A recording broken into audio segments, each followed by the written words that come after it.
안녕하세요, 레이메이커입니다. 자, 이번 영상에서는 제가 벨로스터 N 시승기를 본격적으로 시작하기 앞서서 제가 느꼈었던 첫 느낌에 대한 부분을 좀 말씀을 한번 드려볼까 합니다.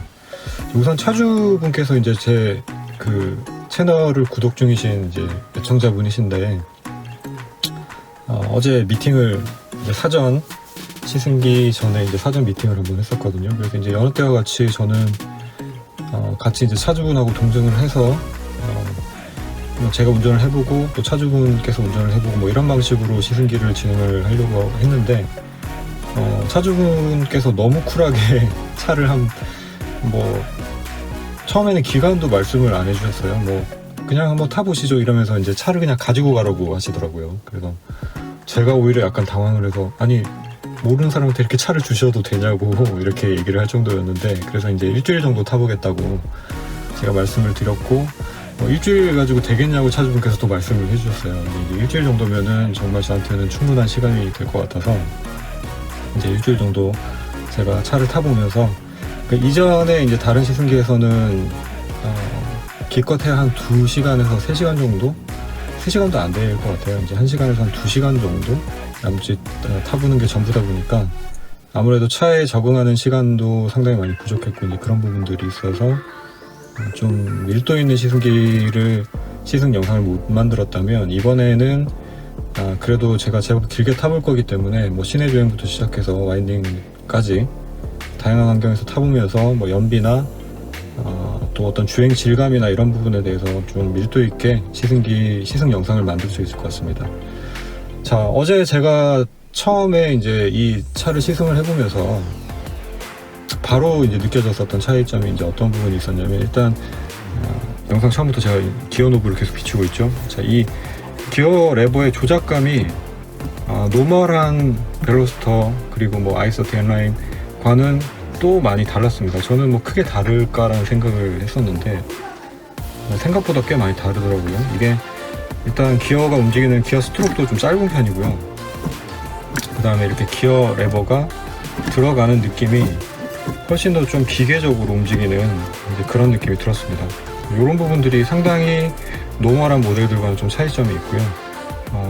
이 부분 좀 의외였어요. 그러니까 이 기어 레버 길이도 좀 다른 것 같아요. 그러니까 이 마치 기어 레버를 조작할 때 이 느낌이 어떤 느낌이냐면, 지금 제 아베오 같은 경우에는 이 퀵시프트 튜닝이 돼 있잖아요.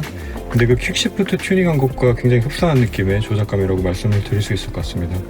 그래서 이렇게 움직이는 스트로크도 제 지금 아베오 튜닝되어 있는 그 퀵시프트와 거의 비슷한 정도로 움직이고 있고요. 그리고 이렇게 물리는 느낌은 오히려 조금 더 무거운 것 같아요. 그래서 일반 노멀한 벨로스터 그리고 뭐 아이서트 N라인 혹은 아반떼 스포츠는 제가 못 타봐서 잘 모르겠는데 그런 것들과는 분명히 차별화된 조작감이라고 말씀을 드릴 수 있을 것 같습니다. 이 부분이 저는 일단 처음에 가장 먼저 체감이 됐고요. 그리고 두 번째는 이 스티어링 휠이 요거는 주행하면서 제가 더 말씀을 아마 드릴 수 있을 것 같은데, 무게감이 정말 무거웠어요. 그러니까 무겁다라는 말로 일단 먼저 표현을 할 수 있을 것 같은데, 그냥 일반적인 MDPS에서 느껴지는 그런 느낌은 전혀 아니었고요.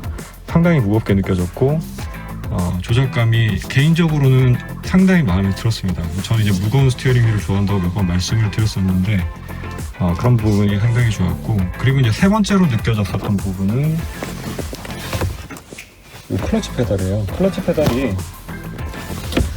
무겁다라고 말씀을 하시는 이제 이 벨로스터 N 차주분들이 좀 계셨거든요. 제가 벨로스터 N 카페에도 이제 가입을 해서 이제 글들을 이렇게 읽고 있었는데, 클러치 페달이 무겁다라고 말씀을 해주셨는데, 순정이면은 뭐 무거워봐야 얼마나 무겁겠어라고 생각을 했어요, 처음에는. 근데 제가 어제 이렇게 조작을 해보면서 이 클러치 페달 밟아보니까 일반적인 차들과는 확실히 좀 다를 정도로 무게감이 좀 있습니다. 근데 저 같은 경우에는 수동을 계속 타고 있는 입장이다 보니까 이게 뭐 부담될 정도로 무게감은 아니지만 스티어링 휠을 돌렸을 때의 느낌, 그리고 기어 레버를 움직였을 때의 느낌, 뭐 그런 느낌이 다른 차들과는 확실히 다르다라고 느껴지는 만큼 클러치 페달도 확실히 차이를 보여줄 정도로 좀 무게감이 있었어요. 지금 이렇게 보는 걸로는 느껴지실지 모르겠는데 밟았을 때 이 들어가는 움직이는 폭은 별 차이가 없거든요. 근데 밟았을 때 이 느낌이 다른 일반적인 클러치 페달들, 일반적인 차들의, 수동차들에 장착되어 있는, 승용차들에 장착되어 있는 그런 클러치 페달들과는 무게감이 확실히 다르다라는 거. 그리고 들어갈 때 느낌도 약간 한 2단계 정도 걸쳐서 들어가는 것 같은 느낌이 살짝 들어요. 요거는 이제 제가 좀 더 타봐야지 알겠지만. 그래서 그런 부분들이 가장 큰 차이점이 있었고요. 자, 그게 제 첫 느낌의 가장 큰 차이점인데, 사실 이런 부분들이 수동차를 처음에 운전을 하는 데 있어서 느낌, 그러니까 첫 느낌을 결정짓는데 매우 중요한 요소라고 저는 생각을 해요. 뭐 스티어링 휠 필름 같은 경우에는 굳이 수동차가 아니라고 하더라도 차를 처음 조작할 때 느껴지는 가장 큰 차이점으로 와닿는 부분 중에 하나인데, 이제 수동만의 어떤 특징이겠죠. 이 기어 레버 조작감과 클러치 페달 조작감, 이 두 가지는 이 벨로스터 N이 일반적인 차들과는 정말 많은 차이점을 보여준다라는 어떤 조작감에서, 이 느낌에서 그 차이점을 보여준다라는 점을 확실하게 느낄 수 있는 첫인상이었습니다. 자, 첫인상은 이 정도로 제가 마무리를 할게요. 그리고 이제 본격적으로 일단 오늘은 시내주행 위주로 가볍게 한번 타볼 거고요. 오늘 내일 정도는 제가 다니는 길들 위주로 한번 타볼 거고, 그리고 또 와인딩 코스들도 한번 달려보면서 이제 다양한 모드들을 한번 테스트해보는 그런 영상들을 촬영을 해보겠습니다. 그리고 제 시승 영상에서 목소리가 잘 안 들린다라고 말씀을 차주분께서도 해주셨고, 저도 이제 그 부분을 인지하고 있었기 때문에 제가 이번에 무선 마이크를 구매를 했어요. 아마 내일쯤 제가 받게 될 것 같은데, 그래서 이번 영상, 이 다음번 영상부터가 되겠죠. 이 다음번 영상부터는 좀 더 오디오가 명확하게, 제 목소리가 명확하게 들리는 그런 영상으로 제작을 할 수 있을 것 같습니다. 자, 그럼 본격적인 시승기는 기대해 주시고요. 저는 이제 차를 좀 느껴보도록 하겠습니다. 자, 그러면 다음 영상에서 찾아뵙도록 하겠습니다. 제가 그 냉간시 시동 소리를 한번 들려드리려고 지금 이제 오늘 첫 시동을 거는 거거든요. 그래서 이제 영상을 다시 촬영을 하게 됐는데요. 자, 냉간시 시동 소리가 얼마나 큰지 지금 제가 운행 중에 별도로 언급을 할 수도 있을 것 같긴 한데, 이제 차주분께서 다른 부분은 다 순정 상태로 유지를 하셨는데 이제 차 중통 부분만 튜닝을 하셨대요. 튜닝을 하신 목적은 이제 오로지 사운드를 위해서 튜닝을 하셨다고 하시는데, 그래서 이제 순정 상태 벨로스터 N보다는 배기음이 한 1.5배 정도는 크다고 하십니다. 자, 그래서 이제 그 배기음 크기가 어느 정도 되는지 차 문을 열고 시동을 한번 걸어 볼게요. 지금 문을 살짝 연 상태고요. 그리고 시동을 한번 걸어 보겠습니다.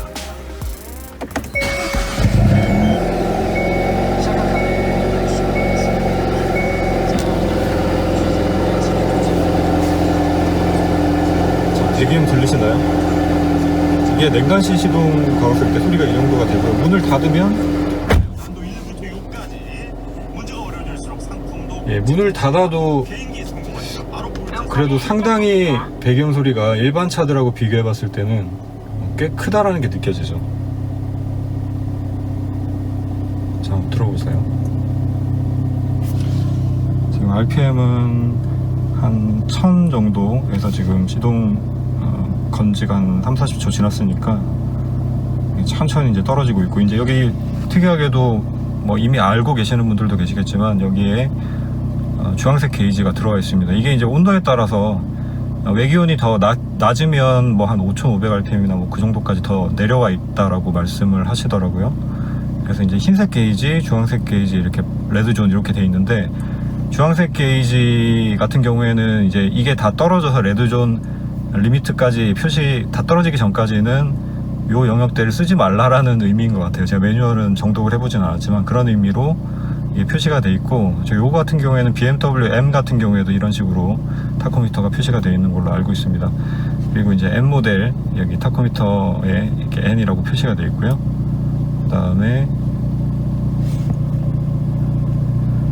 자, 여기 이제 수온 게이지 맞나요? 수온 게이지가 있고요.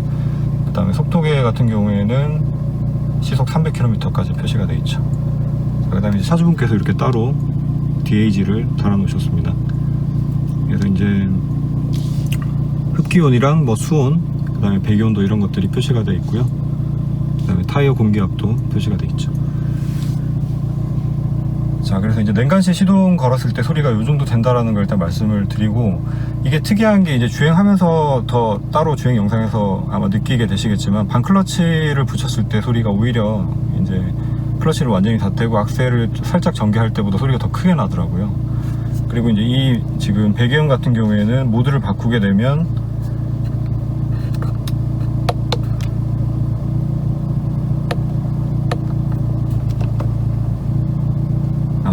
지금 악셀을 밟지 않는 상태에서는 이제 크게 변화가 없네요.